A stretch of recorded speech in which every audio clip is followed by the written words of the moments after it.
नमस्कार बच्चों, हिंदी लोक भारती कक्षा 10वीं में आपका हार्दिक स्वागत है। आइए देखते हैं पाठ 10 पूरक पठन सेक्शन, जिसके लेखक हैं फणीश्वर नाथ रेणु। जैसा कि हमने आपको बताया था, पूरक पठन में जो है गद्यांश भी आएंगे, पद्यांश भी, और इसमें किसी भी प्रकार का अनसीन पैसेज नहीं आएगा। एक सीन मतलब पठित गद्यांश आएगा और पठित पद्यांश।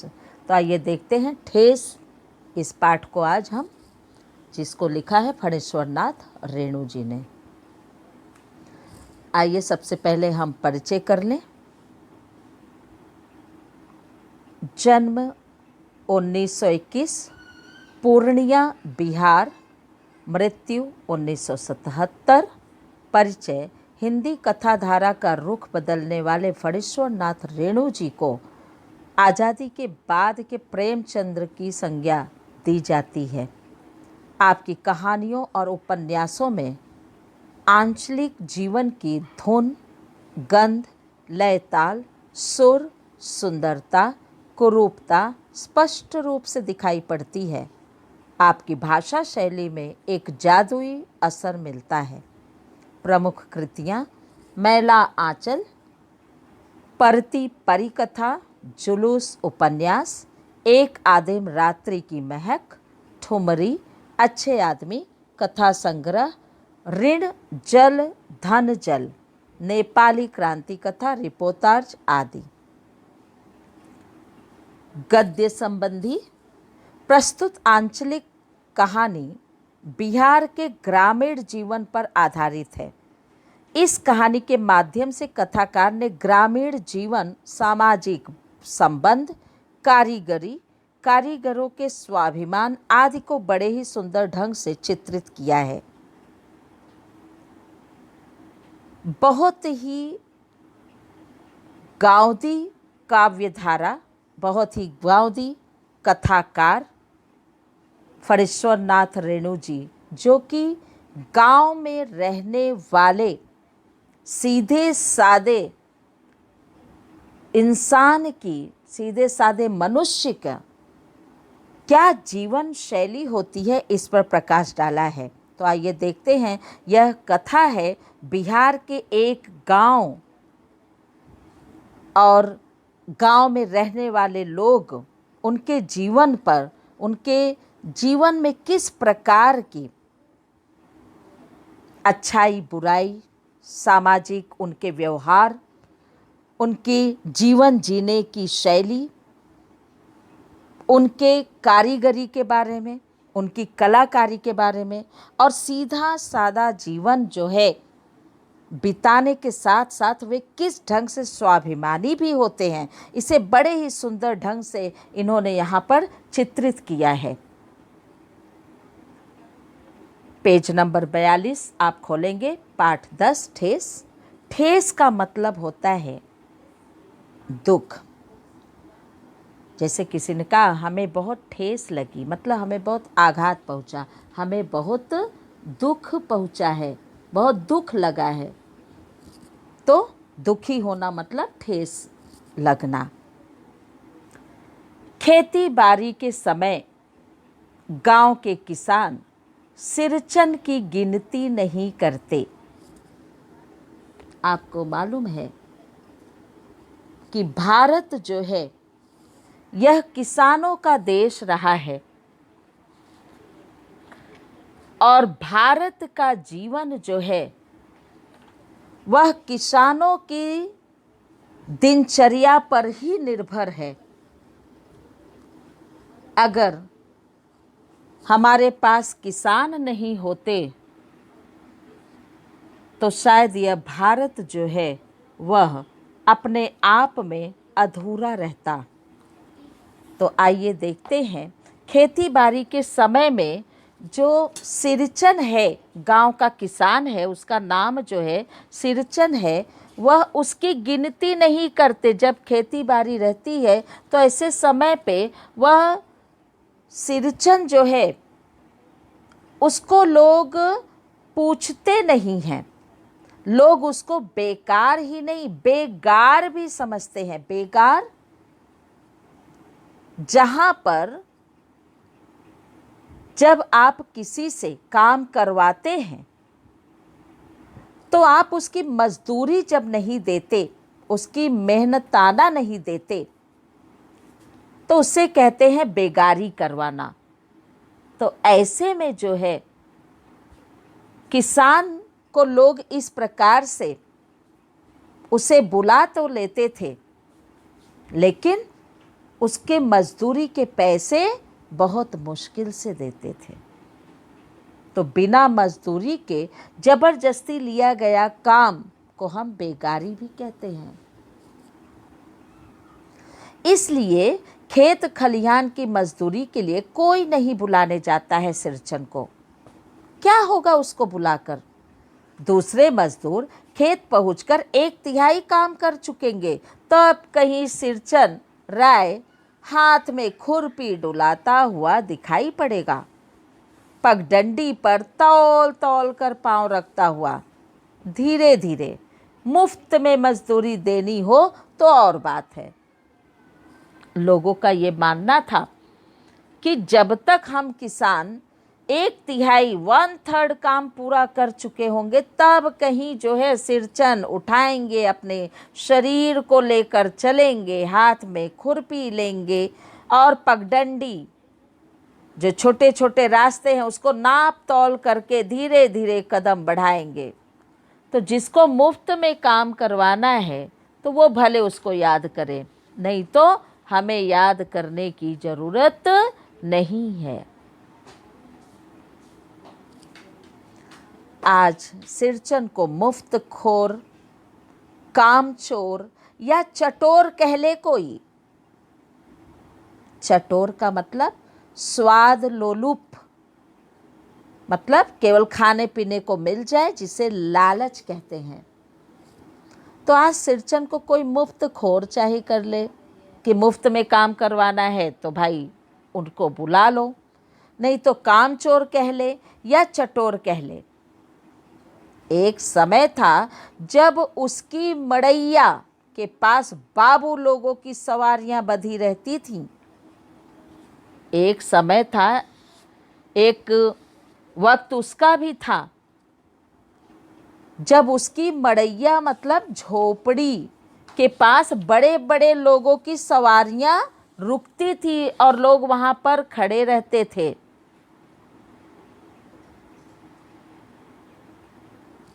बड़े ही आश्चर्य की बात है। कहा जाता है सब दिन होत न एक समान, समय कभी एक सा नहीं रहता।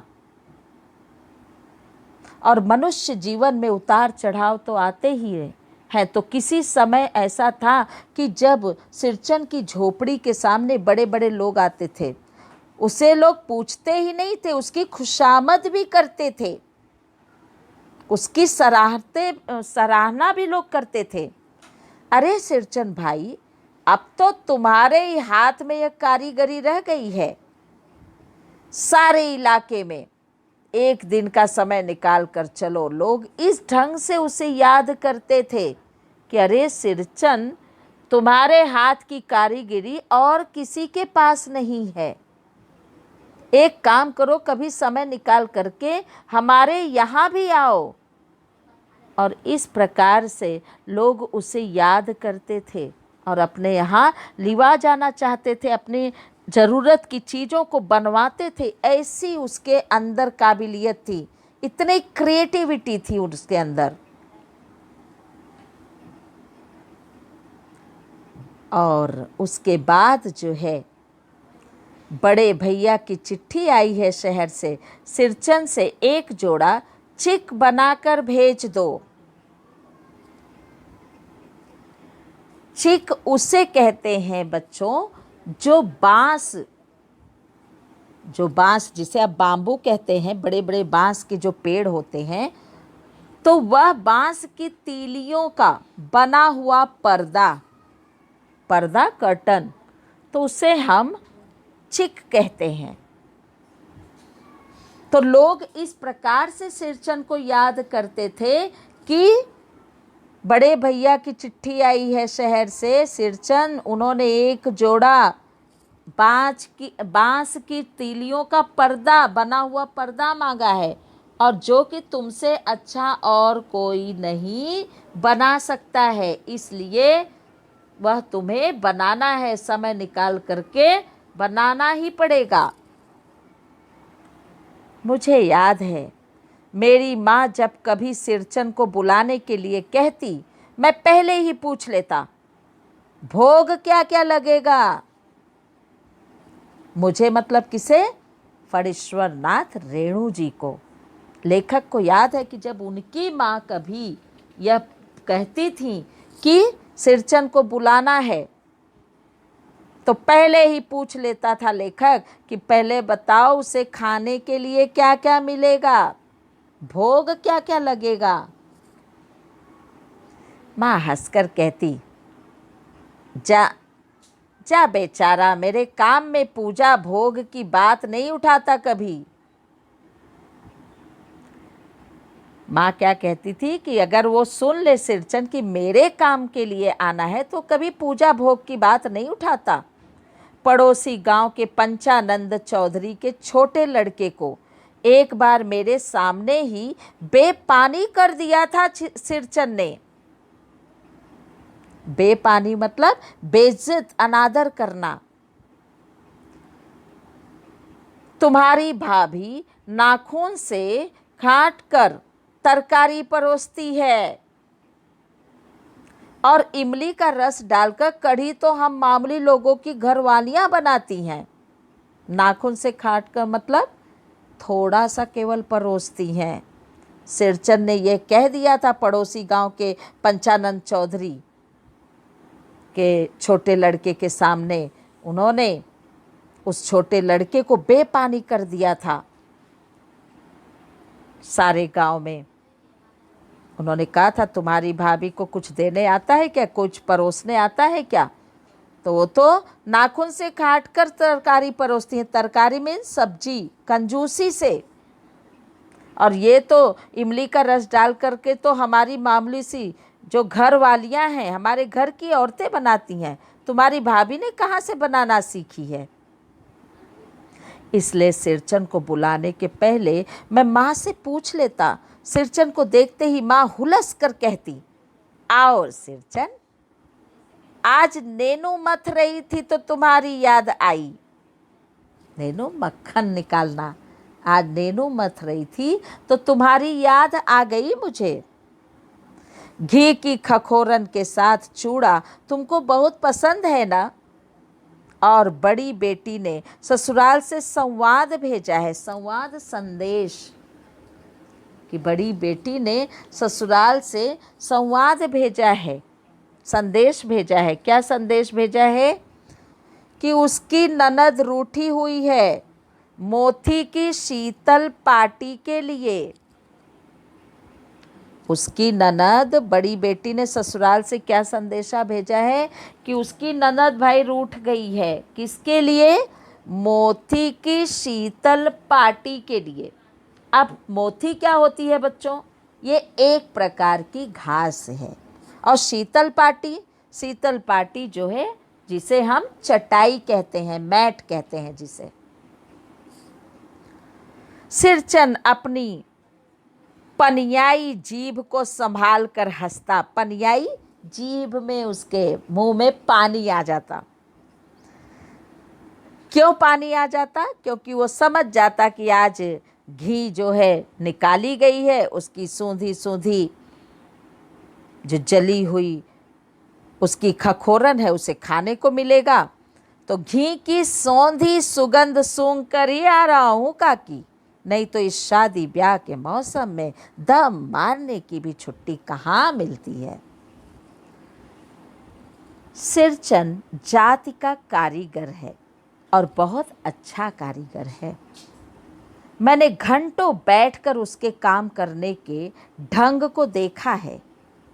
एक एक मोती और पटेर को हाथ में लेकर बड़े जतन से उसकी कुच्ची बनाता, बड़े जतन से एक एक घास को लेता और बड़े ही सिस्टमैटिक ढंग से वह उसे डिज़ाइन बनाता, उसे तरीके से रखता।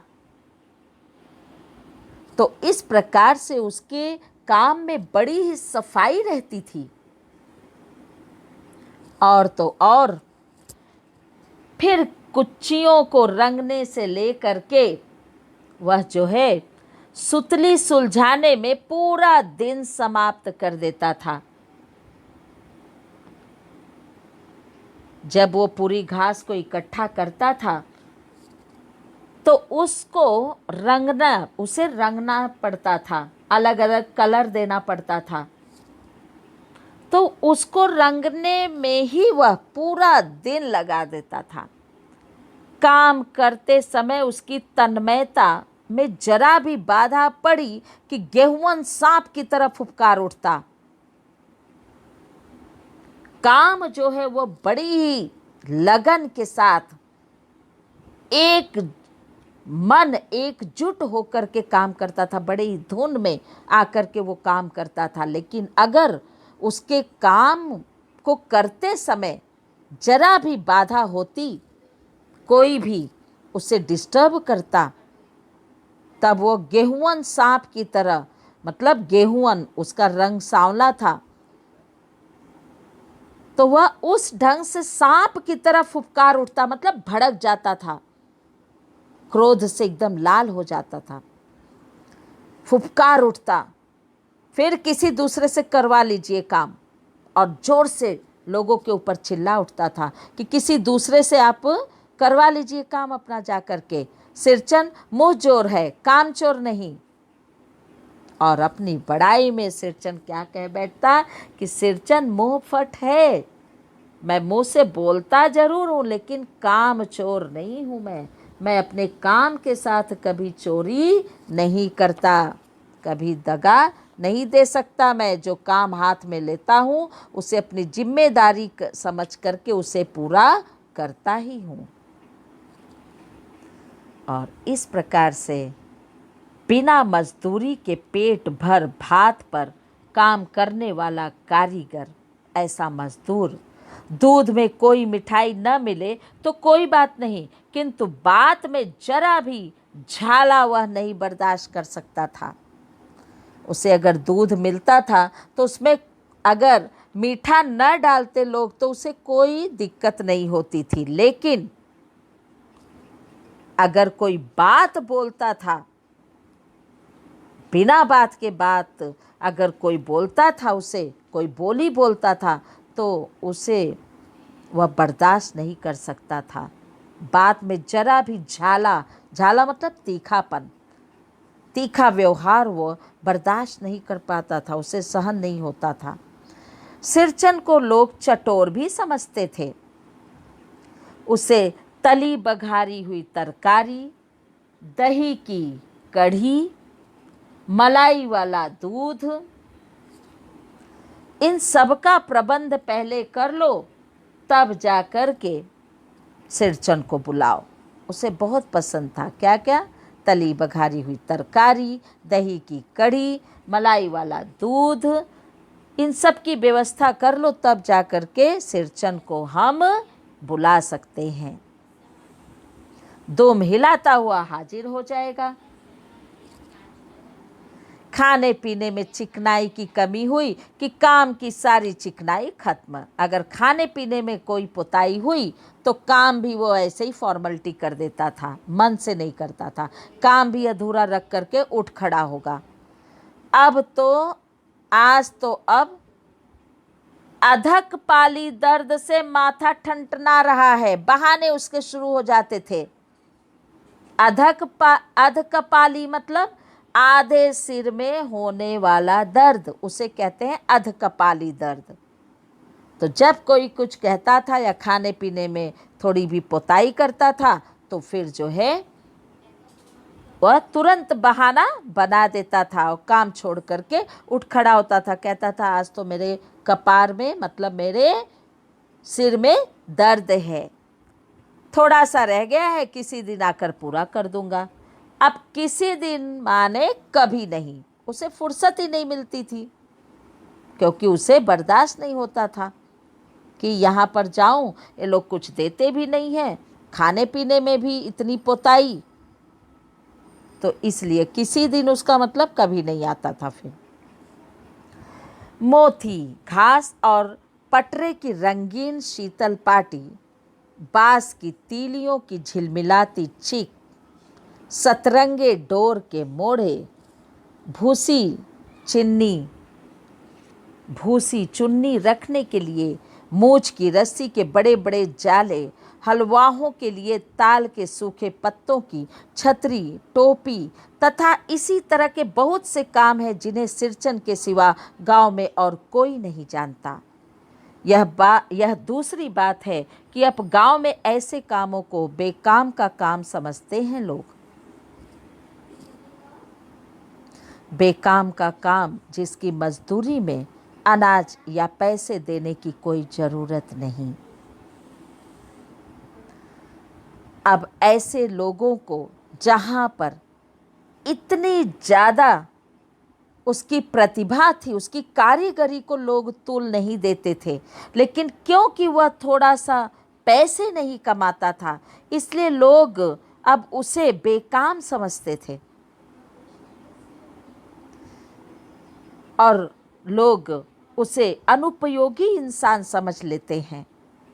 बेकाम का काम जिसकी मजदूरी में अनाज या पैसे देने की कोई ज़रूरत नहीं, पेट भर खिला दो, काम पूरा होने पर एकाध पुराना धुराना कपड़ा देकर विदा करो, वह कुछ भी नहीं बोलेगा। सोचिए, ऐसे सीधे साधे किसान को केवल मात्र सिरचन को जो लोग पेट भर खिला देते थे और काम जब पूरा हो जाता था तो एकाध पुराना धुराना कपड़े देकर के विदा करते थे, वह कुछ भी नहीं बोलता था।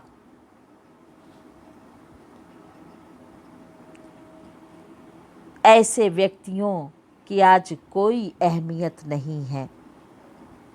लोग ऐसे व्यक्तियों को तूल देना बंद कर दिए हैं, उन्हें बेकार अनुपयोगी मनुष्य मानने लगे हैं, क्योंकि उनके वस्त्र सादे होते हैं। हल और बैल उसकी जीविका के मुख्य साधन है, परिश्रम ही उसका जीवन है। कहा जाता है भारत एक कृषि प्रधान देश है और कृषि का मुख्य आधार भारतीय किसान है। सादगी की वह साकार मूर्ति है, लेकिन फिर भी लोग ऐसे मनुष्य को, ऐसे प्रतिभाशील किसान को भी लोग बेकार और अनुपयोगी और कोई अहमियत नहीं देते। कुछ भी नहीं बोलेगा, ऐसी बात नहीं। सिरचन को बुलाने वाले जानते थे, सिरचन बात करने में भी कारगर है। महाजन टोले के भज्जू महाजन की बेटी सिरचन की बात सुनकर तिलमिला उठी थी। ठहरो, मैं माँ से जाकर कहती हूँ इतनी बड़ी बात। बड़ी बात ही है बिटिया, बड़े लोगों की बस बात ही बड़ी होती है, नहीं तो 2-3 पटेर की पार्टियों का काम सिर्फ खेसारी का सत्तू खिलाकर कोई करवाए भला? यह तुम्हारी माँ ही कर सकती है बबुनी। बबुनी मतलब बच्ची। सिरचन ने कहा कि इतने काम करवा रही हैं। पटेर की पार्टी जिसे कहते, किसे कहते हैं? पटेर की पार्टी मतलब तालाब जो होता है, तलैया, उसमें उगने वाले सरकंड की जाति के पौधे के पत्तों से बनी हुई चटाई।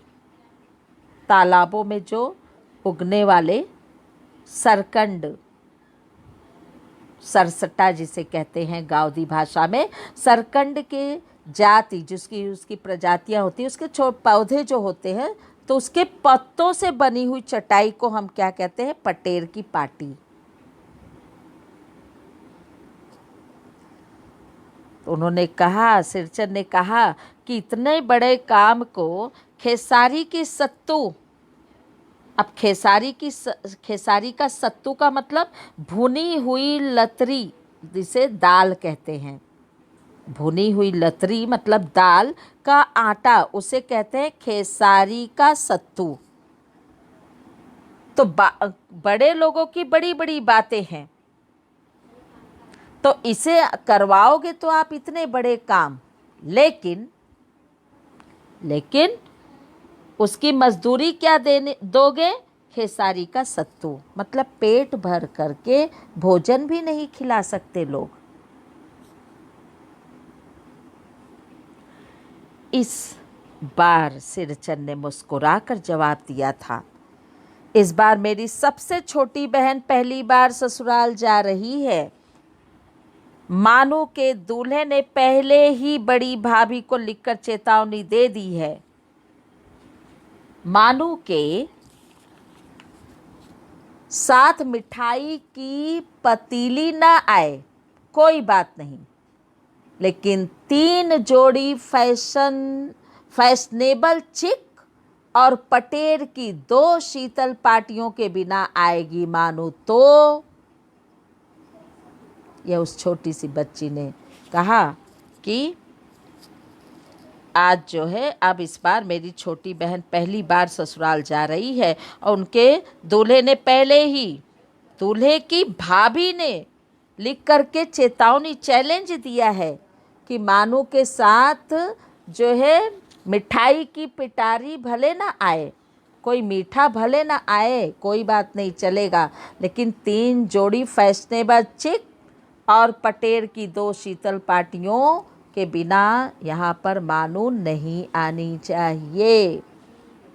भाभी ने हंसकर कहा, बेरंग वापस। इसलिए 1 सप्ताह पहले से ही सिरचन को बुलाकर काम पर तैनात करवा दिया था माँ ने। अब क्योंकि मानू उसके बेटी के ससुराल में उसके सम्मान का प्रश्न था, इसलिए सिरचन को माँ ने पहले ही बुला करके काम पर तैयार कर दिया था। माँ ने कहा, देखो सिरचन, इस बार नई धोती दूंगी, असली मोहर छाप वाली धोती। मन लगाकर ऐसा काम करो कि देखने वाले देखते ही रह जाएं। माँ ने लालच क्या दिया कि इस बार आपको अच्छी नई मोहर, अच्छी प्रिंट वाली धोती दूंगी। धोती मतलब साड़ी।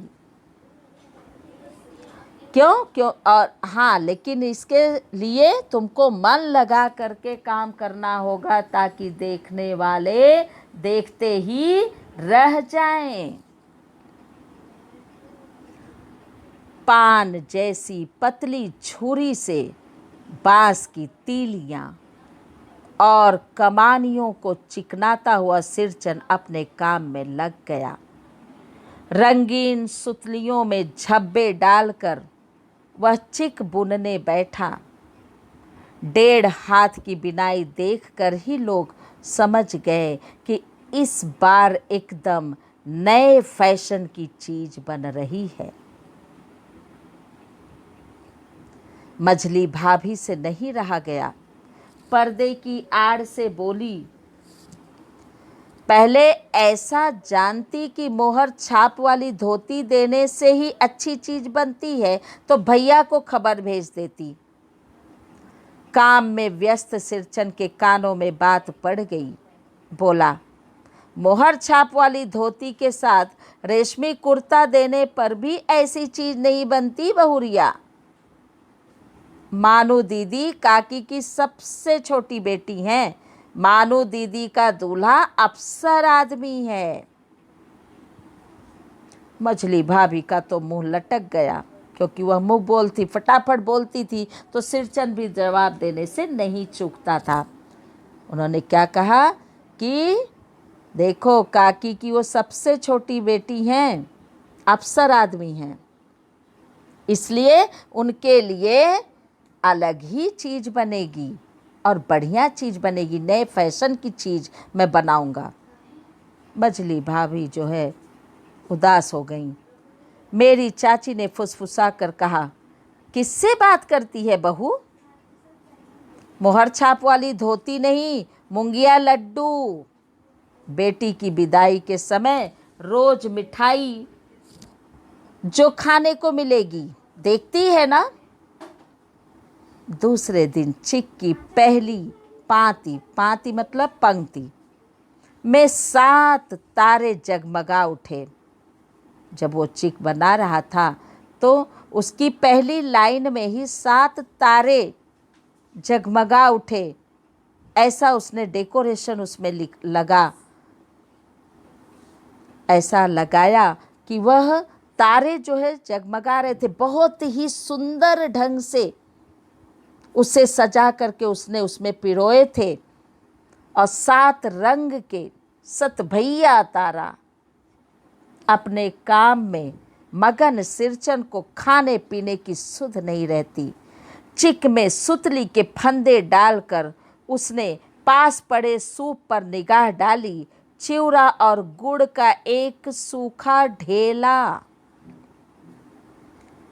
बड़े ही तन्मयता के साथ काम करने वाला सिरचन जब दूसरी तरफ निगाह करके देखा तो उसके सामने खाने के लिए सूप में क्या रखा गया था?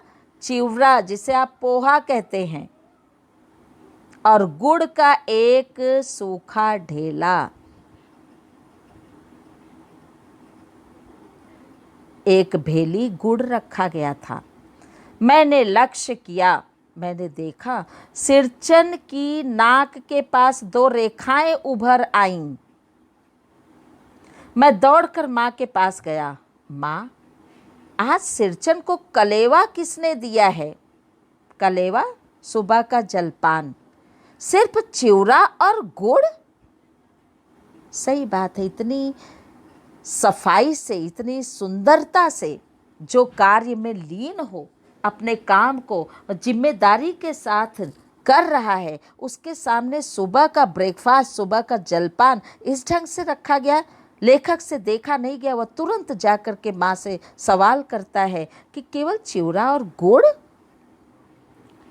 माँ रसोई घर के अंदर पकवान आदि बनाने में व्यस्त थी। बोली, अरे मछली, सिरचन को बूंदिया क्यों नहीं देती? बूंदिया मैं नहीं खाता काकी। सिरचन के मुंह में चिवड़ा भरा हुआ था। गुड़ का ढेला सूप में एक किनारे पर पड़ा रहा अछूता। उसे नहीं पसंद था कि भेली वाला गुड़ वह खाता। माँ की बोली सुनते ही मछली भाभी की भौहें तन गई। गुस्से से लाल हो गई। वह मुट्ठी भर बूंदिया सूप में फेंक कर चली गई।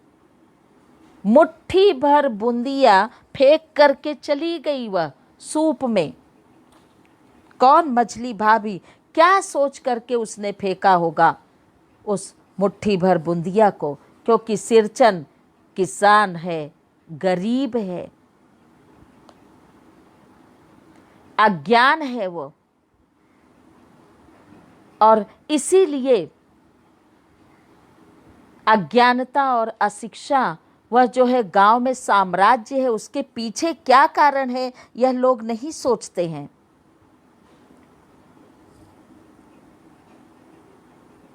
चुपचाप फेंक करके छोटी बहू जो है चली जाती है। सिरचन ने पानी पीकर कहा, मछली बहू रानी, अपने मैके से आई हुई मिठाई भी इसी तरह हाथ खोलकर बांटती हैं क्या? बस मछली भाभी को लगी चोट दिल पर। अपने कमरे में बैठकर रोने लगी। चाची ने माँ के पास जाकर कहा, मुंह लगाने से सिर पर चढ़ेगा ही, किसी के नैहर ससुराल की बात क्यों करेगा वह?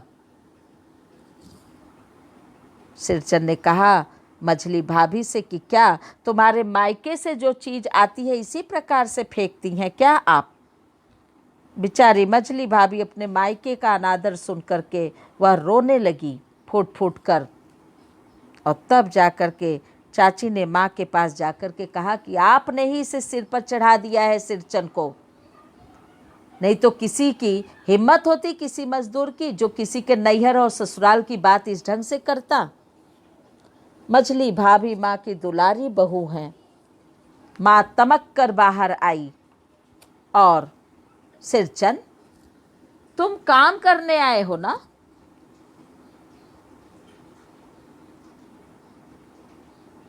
अपना काम करो, बहुओं से बतकुट्टी करने की क्या ज़रूरत।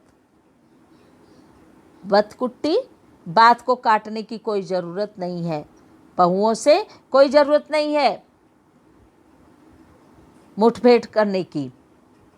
जिस चीज़ की ज़रूरत हो मुझसे कहो। माँ ने तुरंत आकर के आदेश दिया, तमक करके, थोड़ा क्रोध में आकर के, कि देखो सिरचंद, जो काम करने के लिए आए हो वही काम करो, तुम्हें बहस करने की ज़रूरत नहीं है। हाँ, अगर किसी चीज़ की ज़रूरत है तो तुम मुझसे कहो। सिरचंद का मुंह लाल हो गया, उसने कोई जवाब नहीं दिया। बांस में टंगे हुए अधूरे चिक में फंदे डालने लगा। मानू पान सजाकर बाहर बैठक खाने में भेज रही थी। चुपके से पान का एक बीड़ा सिरचंद को देती हुई बोली, इधर उधर देखकर बोली, सिरचंद दादा, काम काज का घर, 5 तरह के लोग 5 किस्म की बात करेंगे, तुम किसी की बात पर कान मत दो। कान न देना मतलब ध्यान न देना। तो इस प्रकार से मानू जो है पान सजा करके बाहर भेज रही थी, तो उसने चुपके से क्या किया, एक बीड़ा सिरचंद को दे दिया कि लो तुम इसे भी खा लो। और उन्होंने हिदायतें क्या दी सिरचंद को कि ये घर में काम काज का घर है, तो 5 तरह के लोग, मतलब अलग अलग लोग अपनी अपनी सोच के अनुसार बोलेंगे, तुम बस अपने काम पर ध्यान दो और किसी के बातों पर ध्यान मत दो। सिरचंद ने मुस्कुराकर पान का बीड़ा मुंह में ले लिया। चाची अपने कमरे से निकल रही थी। सिरचंद को पान खाते देखकर अवाक हो गईं। उन्होंने देख लिया कि सिरचंद जो है पान खा रहा है, वह देखती ही रह गईं, चकित रह गईं, स्तब्ध वहीं पर खड़ी की खड़ी रह गईं। सिरचंद ने चाची को अपनी ओर अचरज से घूरते देखकर कहा, छोटी चाची, जरा अपनी डिबिया का गमकौआ जर्दा खिलाना, बहुत दिन हुए। जर्दा सुरती तंबाकू, गमकौआ सुगंधित, बहुत ही अच्छा सुगंध देने वाला टोबैको तंबाकू, वह खिलाना, बहुत दिन हो गया आपके हाथों का और आपका वह जर्दा खा करके। चाची कई कारणों से जली भुनी रहती थी सिरचंद से। जली भुनी होना, नाराज होना, गुस्सा उतारने का ऐसा मौका फिर नहीं मिल सकता। झनकती हुई बोली, तुम्हारी बढ़ी हुई जीभ में आग लगे, घर में भी पान और गमकौआ जर्दा खाते हो। चाची ने क्या कहा कि तुम्हारी ये जो जीभ ज़्यादा बढ़ गई है, बोली ज़्यादा निकलती है, ऐसे जीभ को आग लग जाए। और तो और तुम घर में भी ऐसे ही सुगंध वाला तंबाकू खाते हो क्या? चटोर कहीं के, लालची कहीं के। मेरा कलेजा धड़क उठा। हो गया सत्यानाश। लेखक समझ गया, अब हो न हो, अब तो काम में बाधा आना ही है। उसने सुन लिया था और उसने देख लिया था सिरचंद ने चाची के गुस्से को, और जब उन्होंने ऐसा कह दिया तब तो लेखक समझ गया कि अब हो न हो, अब सिरचंद जो है नाराज हो जाएगा। बस सिरचंद की उंगलियों में सुतली के फंदे पड़ गए। मानो कुछ देर तक वह चुपचाप बैठा पान को मुंह में घुलाता रहा, फिर अचानक उठकर पिछवाड़े पीक थूक आया। जो पान डाला था उसने थूक दिया। अपनी छुरी, हंसिया वगैरह समेट संभाल कर झोले में रखे। टंगी हुई अधूरी चिक पर एक निगाह डाली और हनहनाता हुआ आंगन से बाहर निकल गया। जो पान उसे मानू ने दिए थे वह जाकर के बाहर थूक दिया, और जितना भी वो औजार लाया था उस चिक को बनाने के लिए, उस चटाई को, उस पर्दे को बनाने के लिए, वह सब कुछ लिया, अपने झोले में रखा और चुपचाप हनहनाता मतलब कुछ बड़बड़ाता हुआ आंगन से बाहर निकल गया। मानू कुछ नहीं बोली, चुपचाप अधूरी चिक को देखती रही। बेचारी मानू देखती रही और सातों तारे मंद पड़ गए। जो उसमें सितारा लगा रहा था वह सब कुछ जो है एकदम ठप से हो गए, मंद धीमे से पड़ गए। वह कुछ नहीं बोल सकी। उसे अब पूरा विश्वास था कि अब मेरे ससुराल में यह नहीं तैयार होकर जा पाएगा। माँ बोली, जाने दे बेटी, जी छोटा मत कर मानो, मेले से खरीद कर भेज दूंगी। माँ ने दिलासा दिया कि बेटा अपना मन छोटा मत करो, दिल छोटा मत करो, मैं मेला लगेगा ना तो उसमें से खरीद करके मैं तुम्हें भेज दूंगी। मैं सिरचन को मनाने गया। बेचारा लेखक से देखा नहीं गया अपनी बहन की यह हालत और यह दुख। वह चला गया किसे, सिरचन को मनाने। देखा एक फटी हुई शीतल पाटी पर लेटकर वह कुछ सोच रहा है। मुझे देखते ही बोला, बबुआ जी अब नहीं, कान पकड़ता हूँ, अब नहीं। मोहर छाप वाली धोती लेकर क्या करूँगा, कौन पहनेगा। सिरचन ने ठंडी आहें भरते हुए जब उसने देखा लेखक को, उसने कहा कि अब मुझसे नहीं होगा, मैं कान पकड़ता हूँ, अब मैं नहीं ये काम कर सकता हूँ। और वह प्रिंटेड धोती लेकर के मैं करूँगा क्या, मेरे घर में है कौन पहनने के लिए। ससुरी खुद मरी, बेटे बेटियों को ले गई अपने साथ। सिरचन ने बड़े ही दुखी मन से कहा कि ससुरी खुद मरी, मतलब पत्नी तो मर ही गई, बेटा जो था और बेटी जो थी उसको भी ले गई साथ, उनकी भी तो मृत्यु हो गई है। तो पहनने वाला कौन है घर में, कोई नहीं।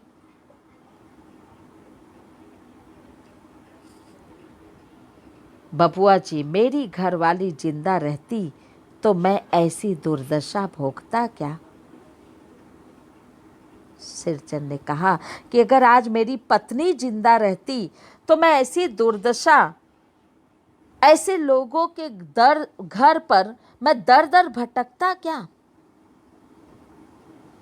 और लोग ऐसी बातें बोल सकते थे, मुझे भी खाने पीने को लेकर के कभी कोई शिकायत नहीं रहती।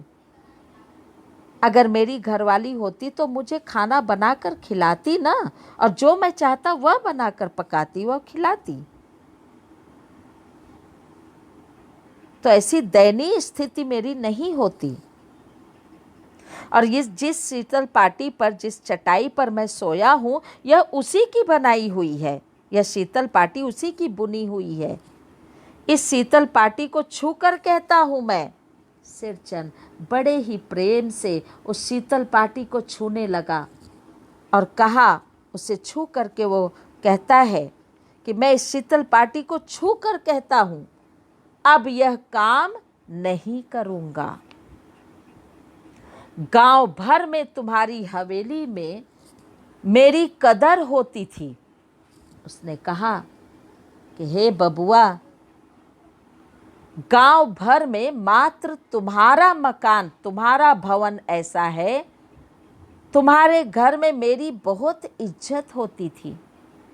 अब क्या, आज लोग बदल गए हैं।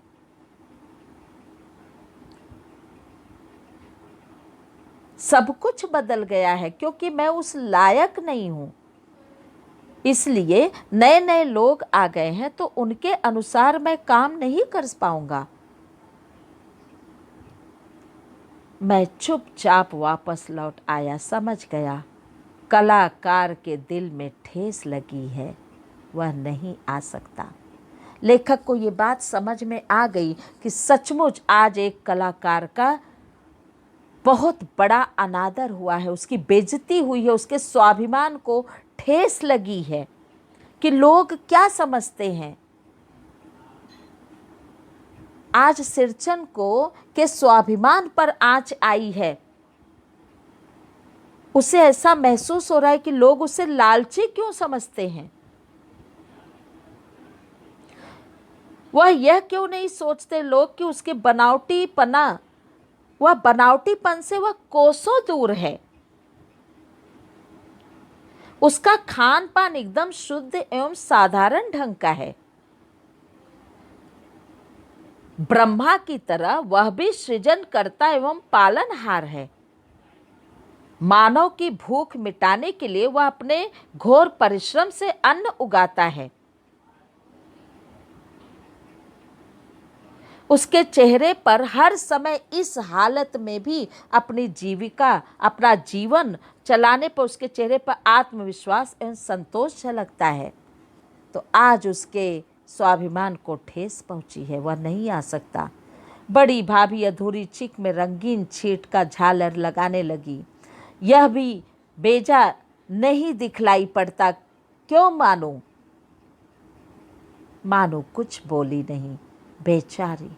किंतु मैं चुप नहीं रह सका। चाची और मझली भाभी की नजर न लग जाए इसमें कभी। मानू को ससुराल पहुंचाने मैं ही जा रहा था। स्टेशन पर सामान मिलाते समय देखा, मानू बड़े जतन से अधूरी चिक को मोड़कर लिए जा रही है अपने साथ। मानू को ससुराल पहुंचाने लेखक ही जा रहा था और स्टेशन पर सामान देखा कि पूरे सामान आए हैं कि नहीं आए हैं। वह यह चेक ही कर रहा था कि मानू को उसने देखा कि बड़े ही संभाल कर जतन से वह अधूरी चिक को मोड़ करके लेकर जा रही थी अपने साथ। और मन ही मन उसे सिरचन पर गुस्सा आया। सिरचन के चाची के सुर में सुर मिलाकर कोसने को जी हुआ। कामचोर, चटोर। मन ही मन वह गुस्सा तो हो रही थी कि कामचोर, काम लिया तो उसे कर देना चाहिए था ना। इतने में गाड़ी आई। सामान चढ़ाकर मैं दरवाजा बंद कर रहा था कि प्लेटफॉर्म पर दौड़ते हुए सिरचन पर नजर पड़ी। बबुआ जी, उसने दरवाजे के पास आकर पुकारा। इतने में गाड़ी आ गई और सामान चढ़ा करके लेखक दरवाजा बंद ही कर रहा था कि प्लेटफॉर्म पर दौड़ते हुए सिरचन पर नजर पड़ी, क्योंकि सिरचन ने जोर से पुकारा था, बबुआ जी। क्या है? मैंने खिड़की से गर्दन निकालकर झिड़की के स्वर में कहा। सिरचन ने पीठ पर लदे हुए बोझ को उतार कर मेरी ओर देखा। दौड़ता आया हूं, दरवाजा खोलिए। मानू दीदी कहाँ हैं? एक बार देखूं। सिरचन ने जल्दी जल्दी लेखक को आदेश दिया कि जल्दी करिए, दरवाजा खोलिए, मानू दीदी कहाँ हैं? और उसके पीठ पर एक बोझ, बहुत बड़ा बोझ गट्ठर लाद करके लाया था। उसने कहा, मैं दौड़ करके आ रहा हूँ, जल्दी करो, एक बार मैं मानू दीदी से मिलना चाहता हूँ। मैंने दरवाजा खोल दिया। सिरचन दादा? मानू इतना ही बोल सकी। उसके आश्चर्य की सीमा नहीं थी। मानू ने कहा, अरे सिरचन दादा, सिरचन भाई, यहाँ आप?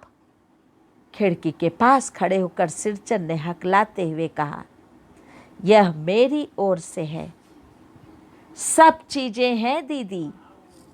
सिरचन ने कहा कि यह मेरी ओर से आपके लिए भेंट है, इसमें सारी चीजें हैं दीदी, शीतल पाटी, चिक और एक जोड़ी आसनी कुश की। सिरचन ने क्या कहा? इसमें सब है, चिक भी है, एक जोड़ी आसनी की भी है और शीतल पाटी भी है। इतना हुआ कि गाड़ी चल पड़ी। मानू मोहर छाप वाली धोती का दाम निकालकर देने लगी। सिरचन ने जीभ को दांत से काट कर दोनों हाथ जोड़ दिए। सिरचन ने लेने से इनकार कर दिया, कुछ बोला नहीं, बस दोनों हाथ जोड़ लिए, अंतिम प्रणाम करने लगा। मानू फूट फूट कर रो रही थी। मैं बंडल को खोल कर देखने लगा।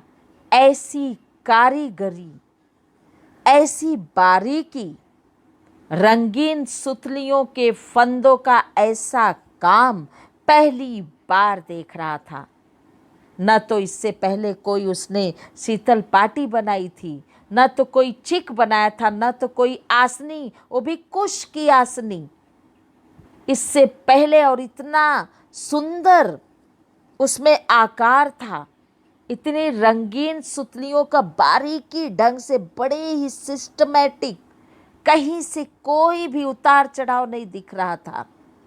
हर एक काम बहुत ही गंभीरता पूर्वक किया गया था और इतनी क्रिएटिविटी, इतना रचनात्मक ढंग से यह कारीगर का काम किया गया था। और यह काम ऐसा पहली बार देखा था लेखक ने।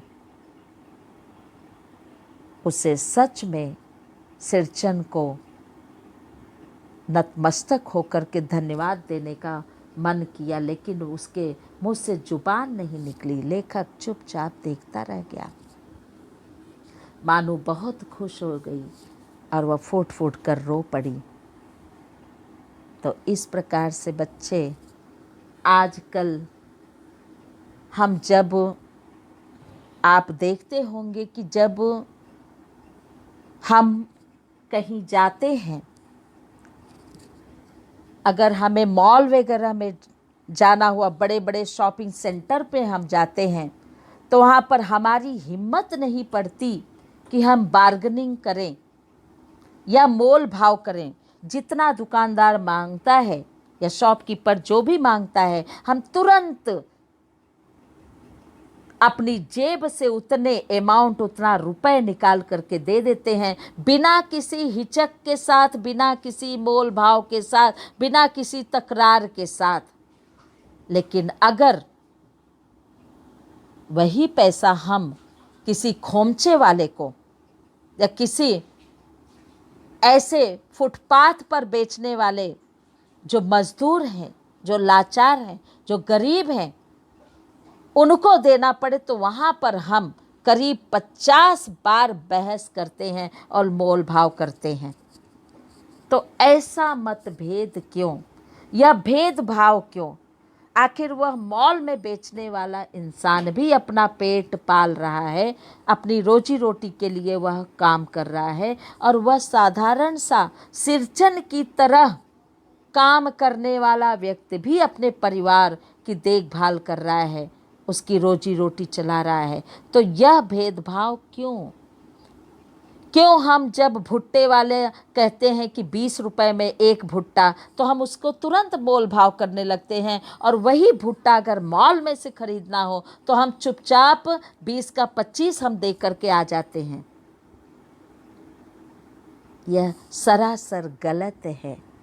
हमें कभी नहीं भूलना चाहिए कि यह साधारण से साधारण लोग, जो कि हमारे समाज में, हमारे राष्ट्र के प्रति बहुत ही बड़े अहमियत रखते हैं। यह गांव में रहने वाले किसान बहुत भले ही हैं, लेकिन यह निष्काम कर्मयोगी होते हैं। इनकी कर्म भूमि इनकी खेती है।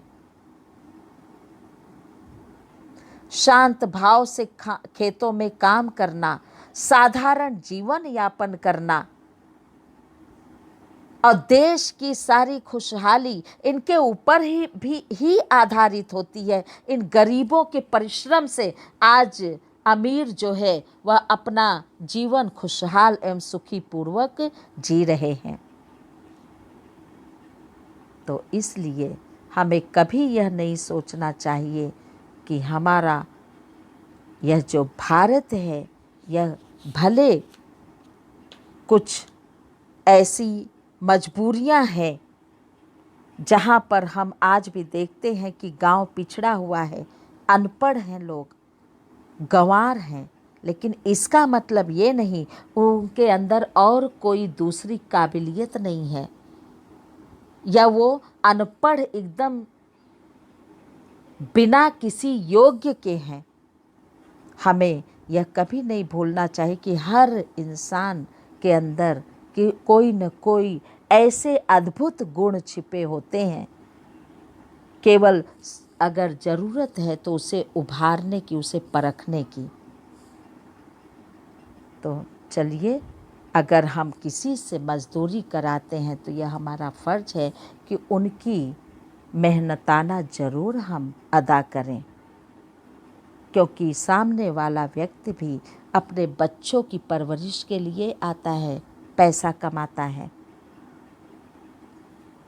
तो इस प्रकार से सिरचन जैसे मझली भाभी ने उसे ठेस पहुंचाया, हमें कभी भी किसी भी लाचार या दुखिया को दुखी नहीं करना चाहिए। कोशिश करना चाहिए कि हम उसकी कितनी मदद कर सकते हैं।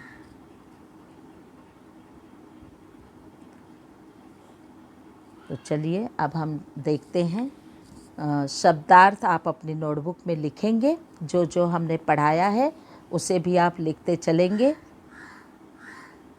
स्वाध्याय में देखेंगे, स्वाध्याय सूचना के अनुसार कृतियाँ कीजिए। इसे सब आप अपनी पाठ्य पुस्तक में दिए गए पाठ के अनुसार उत्तर को खोज करके लिखेंगे। और उसके अलावा आपका स्वमत का क्वेश्चंस हैं, जिसे गृह कार्य में देखिए आप। देश की आत्मा गांव में बसती है।